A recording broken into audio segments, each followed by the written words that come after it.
Aquí comeza Historia e Historias, o voso espazo no Galiportus, onde degrañaremos a historia con rigor e amenidade.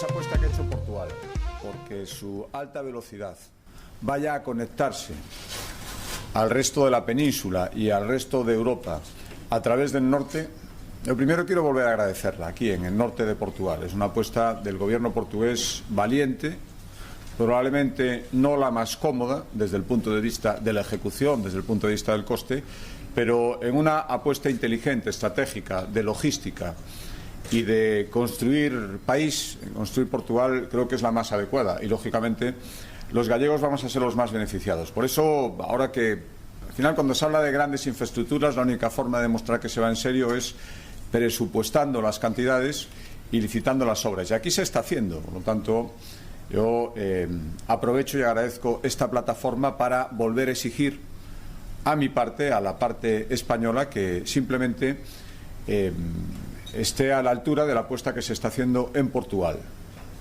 No es sencillo porque estamos hablando de hacer la conexión mucho más corta y, por lo tanto, de menor coste económico, pero sí compleja en su construcción, pero tenemos que llegar a tiempo. No tendría ningún sentido que Portugal avanzara en un trecho muchísimo más largo como está avanzando y que cuando se llegara a la frontera, esos 60 kilómetros que hay que hacer desde Vigo, llegada del AVE ahora mismo, solo faltan los trenes, a ver si, parece ser que en este primer trimestre del año 2024 esos trenes a abril llegarán, por lo tanto la alta velocidad llegará definitivamente hasta la ciudad de Vigo y nos falta esa conexión importantísima, que a día de hoy no está ni presupuestada, no aparece en los presupuestos de la Xunta de Galicia, en los presupuestos generales del Estado, Ministerio de Fomento, pero yo espero que el año que viene las cosas empiecen a hacerse en serio, como también las están haciendo en Portugal. Creo que eso sería fundamental y sería una conexión definitiva que daría enormes ventajas a toda la eurorregión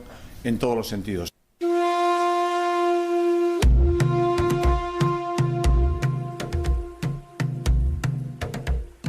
Acabades de escoitar a Alfonso Rueda, o recente presidente da Xunta de Galicia. Pois deste ano 2024 son as declaracións feitas nunha intervención como convidado na Cámara de Comercio e Industria do norte de Portugal, nun cumio luso-español, mais rodeado plenamente de autoridades portuguesas.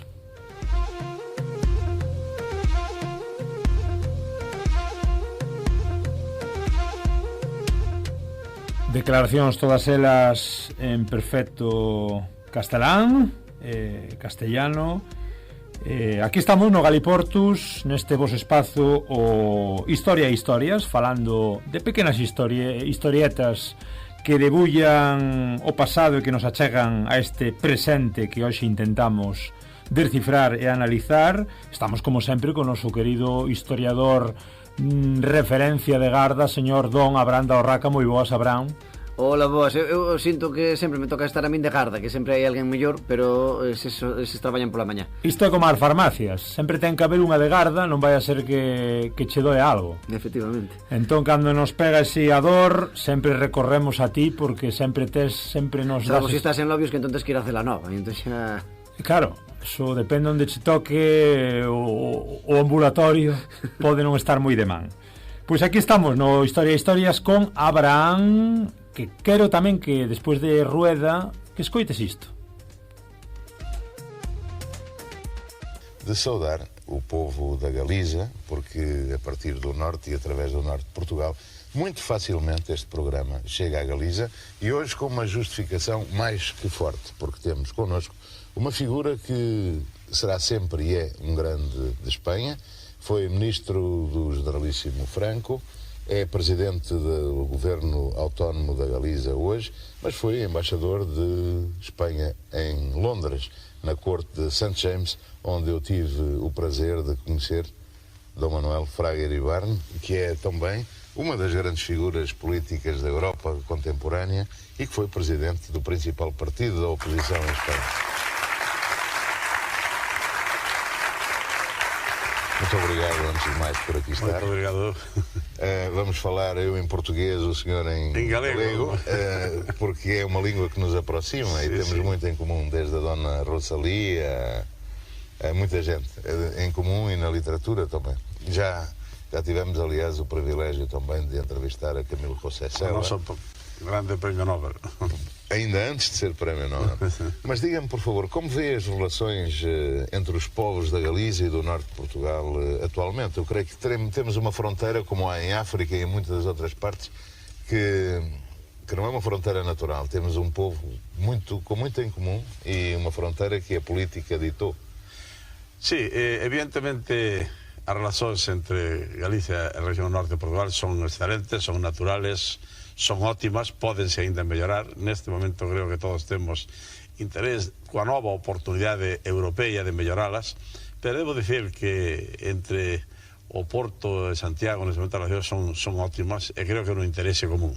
Hai unha realidade natural, é que todos os grandes programas de infraestructuras, todos os grandes programas de comunicacións marítimas ou aéreas do terceiro nivel, todas as posibilidades, por exemplo, de coordinar as nosas rotas turísticas e facer empresas comuns de promoción, todo coincide neste momento. Non hai ningún interés que seña contradictorio.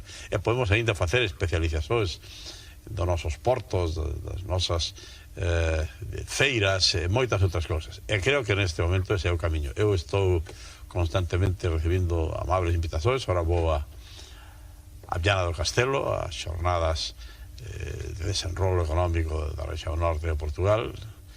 Tivemos frecuentemente no plano cultural un coloquio Miñoto en Lugo, e penso que ese é o camiño, facer xuntos mellores cousas. Ainda há poucos dias aqui em Lisboa também tivemos umas jornadas galegas muito interessantes. E agora só falaba do norte de Portugal, que non se me teña preguntado, mas é evidente que nestas relacións privilexiadas que Portugal e España teñen que ter neste momento, aproveitando a grande oportunidade da unidade europea, Galiza ten unha responsabilidade especial e nós somos conscientes delo. Somos a vez parte do mundo hispánico e parte do mundo luso-brasileiro, e nos honra moito esta situación. Aliás, a partir da Galiza e da televisão da Galiza fizeram recentemente um programa, Fala, que visava justamente todo esse mundo da língua.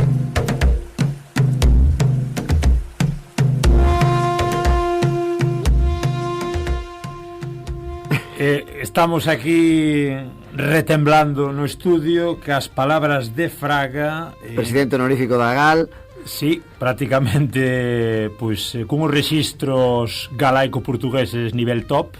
Agora comentamos todo isto. Estamos falando dunha entrevista que tivo a RTP2, o programa de Joaquín Letría, alá polo ano 91. Fraga xa era presidente da Xunta, e aí estaba, nunhas declaracións a RTP falando da importancia galega nese eixo, con esa conexión co norte de Portugal, e non só.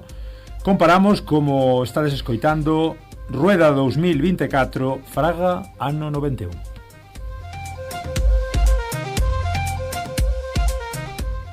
E a cabeza Abraham fainos un poquinho de masa escoitando, e comezo polo final, esa frase de Fraga que manda carallo que teñamos que estar nós aquí falando en positivo de Fraga, así está a situación, pero por lo menos a nivel lingüístico, non, esa deferencia, esa conexión, esa singularidade coa que chega a RTP, coa que se comunica perfectamente, un nivel espectacular co tal Joaquín Letría, e cunha frase final que di: somos parte do mundo hispano e parte do mundo luso-brasileiro.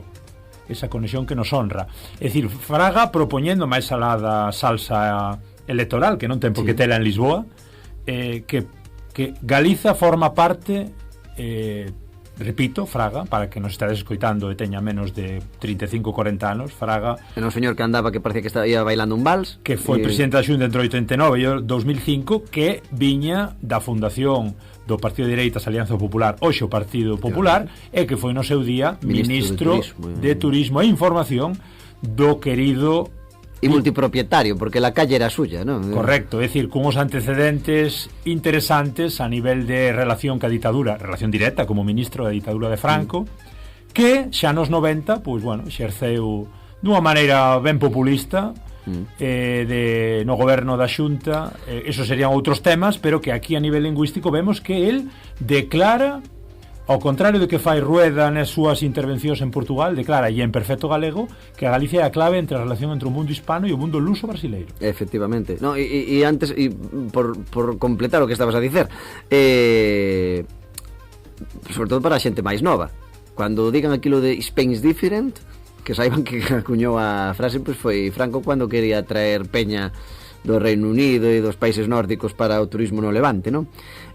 Mas é que vin agora tamén xa unha noticia de Diario 16 do ano 77, na que o titular é Fraga, máis cordial con los portugueses, porque sei que tratou de xeito moi frío a prensa española e foi máis cordial coa portuguesa, mas que cambiou bastante o conto. Si é certo que había unha se ven no que é a temática lingüística, os anos 80 se caracterizaran pois por todo ese isolamento, non? E todo esa normativa que se aprobou e demais, sí que había esa consciencia e ese recoñecemento da oportunidade que para Galicia era Portugal, non? E Fraga era moi consciente diso, Fraga que gañara as eleccións con aquel galego como a ti, non? Así e entón... E outra campaña que tiña, creo que no 93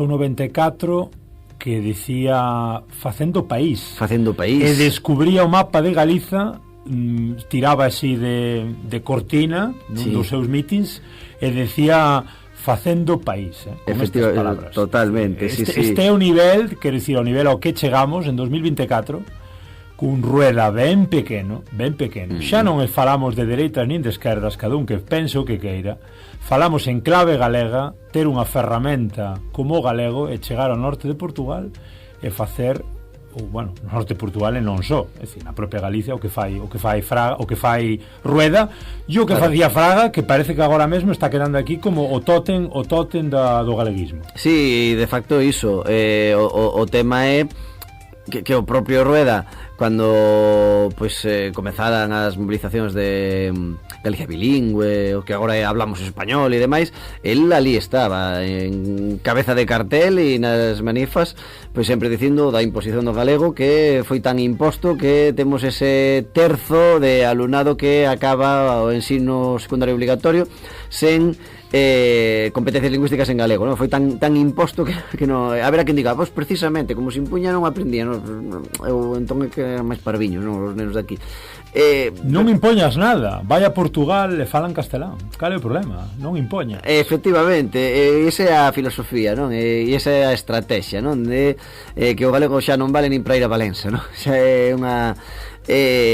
porque sí que viuse que non había ningún problema e de facto até na entrevista de Fraga bromeaban con iso, non? Con o tema de vamos facer entrevista en portugués e Fraga di en galego, que é o mesmo, non?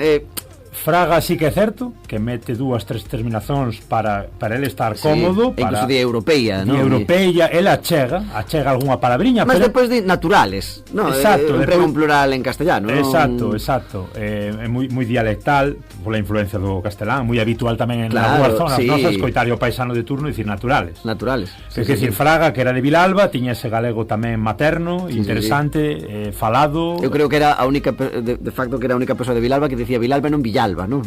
Pero por ese carácter del de ese non sei se galeguismo sentido, mas si estratégico. Sí. El sabía perfectamente neses 90 o que tiña que facer por atraer o público e atraer os seus con esas paparotas míticas, eses 1000 gaiteiros ali como gozaban ali, no? E o gozo de ver os dous falando, sí. El e o presentador tamén, para ser de Lisboa, non me pude informar moi ben do tal Joaquín Letría, pero fala un portugués moito calmo, moito tranquilo, e que é moi agradável ver os dous. Fraga con eses 3 guiños, pero 3, Nil tampouco se esforza demasiado. Ele fala como se falara prácticamente en Santiago. Yo portugués, pues en ningún momento trata de mandarlle guiños portuñolizantes. Por exemplo, sí que sería... Co cal, aquí estamos, no historias falando de... Sí, que ao final non hai involucións, non? Porque é algo que máis a evolución non sempre, non? E o andar non sempre é para diante, non? E si, claro, é que non quería dicir eso, mas é que é así, non? Que Rueda xa non se manexa en galego nin na Galiza, non? Na maior parte das ocasións. Entón, pois, de facto é algo bastante curioso, non? Así a nivel incluso institucional, como noutras comunidades autónomas con lingua oficial, non digo lingua propia porque hai moitas máis, mas con lingua oficial, pois empregan a súa lingua e se quere subtitúlame, mas aquí o contrario. Falo en castellano porque total na TVG pois xa me van entender igual, non? Entón pois xa non me preocupo de falar en galego, non? E de facto pois eu vexo eso, un presidente pois moito máis cómodo no castellano que no galego, e de facto viuse cando foi a súa toma de posesión unha vez que Albertiño dos Peares marchou.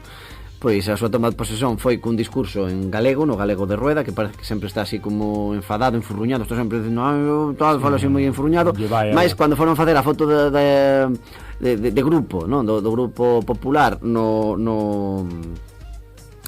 claustro, no patio interior do hospital veterinario, que foi o Hórreo, agora é un parlamento, pero era un hospital veterinario en orixe, pois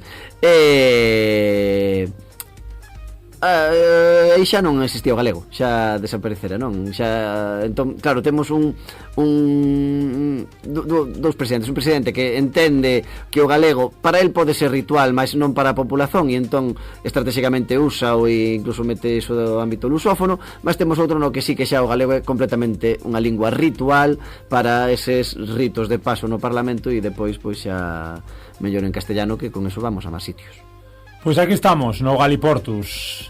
Historia e historias, calquera tempo puido ser mellor para o galego, non o sabemos. O que sabemos é que, sí, aquí estaba esa referencia a Fraga nos anos 90, estando como na casa, na RTP, case nada.